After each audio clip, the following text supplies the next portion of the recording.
Good morning, boys and girls. Today our Bible story has a word in it that you might not be familiar with, and that word is yoke, Y-O-K-E. I'm going to show you a picture of a yoke. So this right here, this harness that holds the animals together, that's called a yoke. And actually, in Bible times, the farmer would very carefully carve the yoke to fit the animal's backs, just so, because you wouldn't want it to dig into the animal or cause it pain or create a sore on the animal, because then it wouldn't be able to work. So it was very important that they have a proper fitting yoke.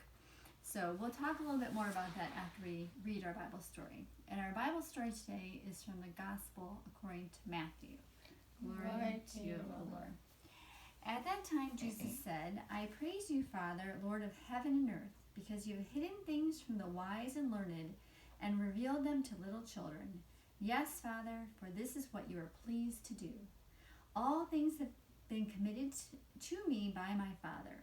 No one knows the Son except the Father, and no one knows the Father except the Son, and those to whom the Son chooses to reveal him. Come to me, all you who are weary and burdened, and I will give you rest. Take my yoke upon you and learn from me, for I am gentle and humble in heart, and you will find rest for your souls. For my yoke is easy and my burden is light. The Gospel of the Lord. Praise to you, Lord Jesus Christ. So before we get to our Bible story, I want Lexi and Ryan each to try on a shoe here. I want Lexi to try on the red one and Ryan to try on the purple one.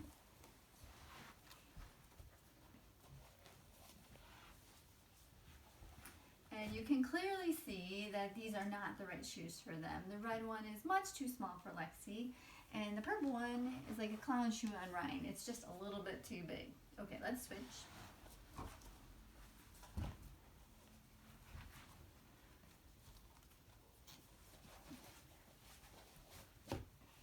Much better. They actually, their feet fit. They're not too big, not too small, but just right.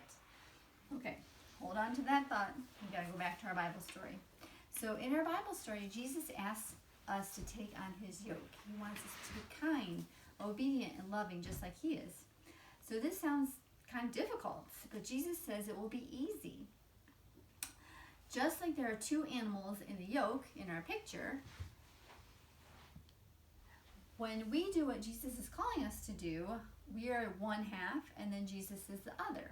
So he's always with us at all times. When if we need to be brave or unselfish or kind, he is always there providing us help.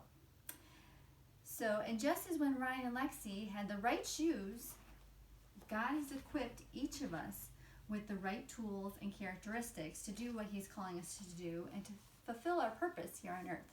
So each of us has the right amount of energy, the right amount of determination, the right amount of strength. Each of us has different talents. You might be artistic, you might be musical, you might be athletic, you might be really good at reading and math, things like that. Each of us has just the right amount of talents. And we have just the right amount of happiness and kindness to do what God is asking us to do. So just as the farmer carefully carved his yoke, we are carefully and wonderfully made by God. This makes me so happy to think about, and it makes me thankful. We're all special, unique, and we don't ever have to be worried that we're not going to be able to do something, because we know that God has given us the right things, the right tools to do what we need to do, and he's with us at every step of the way.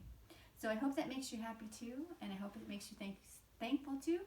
And later today, maybe before bed, give a prayer of thanks for all the talents that you have. And thanks for listening. I hope you have a great week.